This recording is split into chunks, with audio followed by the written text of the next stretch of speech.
வணக்கம் நண்பர்களே.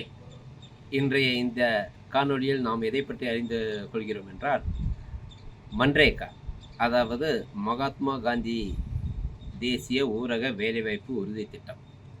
இந்த திட்டத்தை பற்றி இன்று ஏன் பேசுகிறோம், எதற்காக பேசுகிறோம், பேச வேண்டிய அவசியம் என்ன என்பதை நாம் முதலில் தெரிந்து கொள்ள வேண்டும். மகாத்மா காந்தி ஊரக வேலைவாய்ப்பு உறுதி திட்டம் என்பது டாக்டர் மன்மோகன் சிங், அதாவது உலகத்தின் ஆகச்சிறந்த பொருளாதார நிபுணர் டாக்டர் மன்மோகன் சிங் அவர்களால் 2005 அன்று வருடத்தில் இந்த திட்டம் முழுமையடைந்து மகாத்மா காந்தி தேசிய ஊரக வேலைவாய்ப்பு உறுதி திட்டம் என்ற பெயரிலே வந்திருக்கிறது.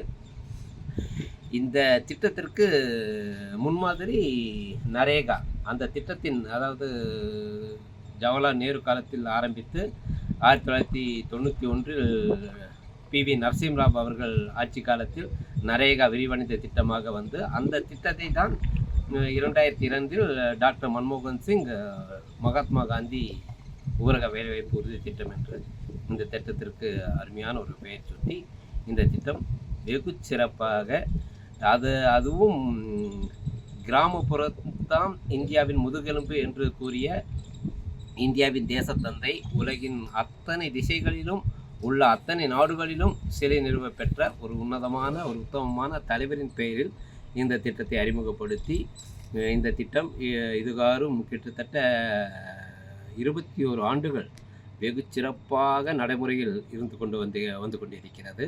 இந்த திட்டம் கடைக்கோடி மக்களின், அதாவது கிராமப்புறங்களில் அடிமட்டத்திலே இருக்கும், வறுமை கோட்டிற்கு கீழே இருக்கும், பொருளாதார மந்த நிலையில் இருக்கும் ஒரு மக்களின் வாழ்வாதாரத்தை மேம்படுத்தும் விதத்திலே அவர்கள் புலம்பெயர்ந்து விடாமல், தங்கள் பொருளாதாரத்திற்காக இடம் நகர்ந்து விடாமல், தங்கள் பொருளாதாரத்துக்காக கல்வியை விட்டு விடாமல், தங்கள் பொருளாதார பற்றாக்குறையினால் வேறு விதமான முடிவுகளை அவர்கள் எடுத்துவிடக்கூடாது.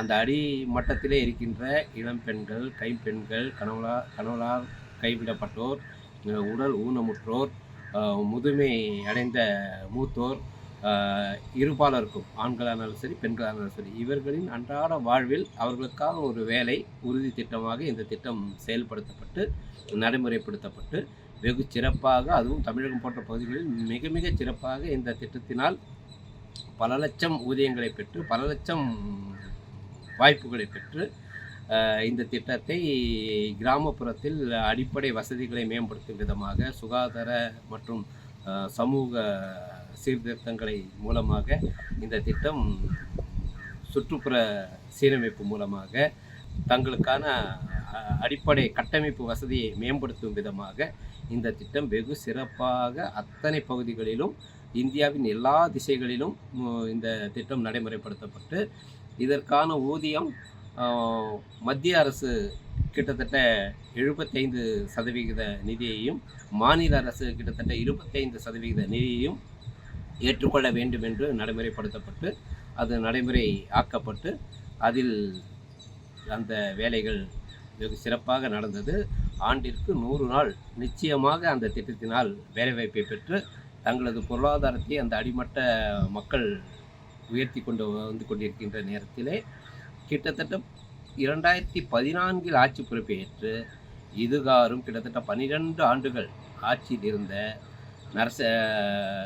நரேந்திர மோடி அரசானது இன்றைய காலகட்டத்திலே இந்த திட்டத்திற்கு ஒரு பெயர் மாற்றத்தை ஏற்படுத்தி, விரிவடைந்த திட்டம் என்ற பெயரிலே விபி ஜி ராம் ஜி என்ற ஒரு திட்டத்தை முன்னெடுத்து 125 நாட்களாக வேலையை உயர்த்தி தருகிறோம், ஊதியத்தை உயர்த்தி தருகிறோம் என்ற விதத்திலே ஒரு கருத்தை முன்வைத்து, அதில் குறிப்பாக மகாத்மா காந்தியின் பெயரை நீக்க வேண்டும் என்பதற்காக அந்த பெயரை நீக்கி இந்த திட்டத்தை முன்னெடுத்து வந்திருக்கிறது. ஏன் இவர்களால் இந்த திட்டம் இப்படி பெயர் மாற்றப்படுகிறது? ஒரு திட்டம் மோசமான திட்டமாக இருந்திருந்தால் 2014 இவர்கள் ஆட்சி பொறுப்பு ஏற்றவுடனே அந்த திட்டத்தை விலக்கி இருக்கலாம், வேறு விதமான திட்டத்தை இவர்கள் செயல்படுத்தி இருக்கலாம். ஆனால் ஒரு நடைமுறையில் வெகு சிறப்பாக இந்திய நாட்டின் பெயர் சொல்லும் அளவிலே உலக நாடுகள் எல்லாம் வியந்த வண்ணமாக இருக்கின்ற இந்த 100 நாள் வேலைவாய்ப்பு உறுதி திட்டத்தை இவர்கள் 12 ஆண்டுகளுக்கு பிறகு இந்த காலகட்டத்திலே இவர்கள் ஒரு புதுவிதமாக ஒரு பெயர் மாற்றத்தை செய்கிறோம் என்கிற பெயரிலே இந்த திட்டத்தை அடிப்படையில் இந்த திட்டத்தை இல்லை என்று ஆக்கிவிட்டு இவர்கள் புதிதாக ஒரு திட்டத்தை உருவாக்கியிருந்தால் அதை யாரும் குறை சொல்ல முடியாது.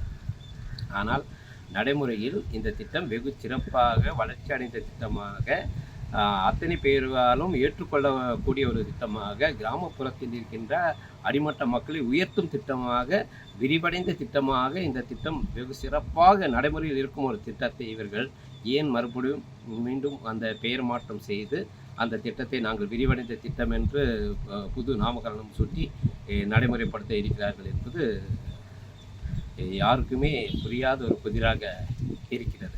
இவர்கள் தங்களின் தொடர்ந்த தோல்விகளால் துவண்டு இருக்கின்ற இந்த வேளையிலே வெகு சிறப்பாக முன்னெடுத்து செல்லப்பட்ட ஒரு திட்டத்தை தூசி தட்டி இவர்கள் மீண்டும் அதற்கு புது பெயர் நாமம் சூட்டி அந்த திட்டத்தை இவர்கள், அதுவும் தேசத்தந்தியின் பெயரை இதிலிருந்து நீக்கி இவர்கள் விபிஜி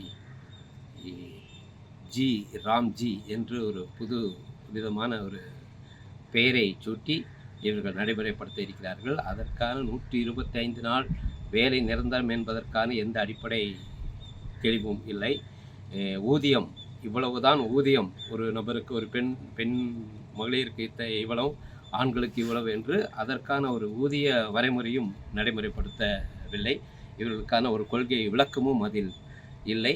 இவர்கள் ஏனோ இந்த திட்டத்தை பெயர் மாற்ற வேண்டும் என்பதை ஒற்றை முயற்சியிலே மட்டுமே இந்த திட்டத்தை முன்னெடுத்து இதற்கு ஒரு பெயரை மாற்றி வைத்திருக்கிறார்களுடைய இவர்களின் திட்டம் செல்லுபடியாகாது. இந்த திட்டத்தை இந்திய தேசிய காங்கிரஸ் எப்பொழுதும் விட்டு கொடுக்காது. இந்த மகாத்மா காந்தி தேசிய ஊரக வேலைவாய்ப்பு உறுதி திட்டத்தை நடைமுறைப்படுத்தும். இன்றைய நாள் அவர்கள் ஆட்சியில் இருக்கிறேன் என்று பேர் வழியில் இந்த திட்டத்திற்கான பெயரை மாற்றினாலும் கூட எதிர்காலத்தில் காங்கிரஸ் ஆட்சிக்கு வரும்போது மீண்டும் மகாத்மா காந்தியடிகளின் பெயர் நிலைக்கும், ஜெயிக்கும் என்று உறுதியாக கூறி விடைபெறுகிறேன். நன்றி, வணக்கம், ஜெயந்த்.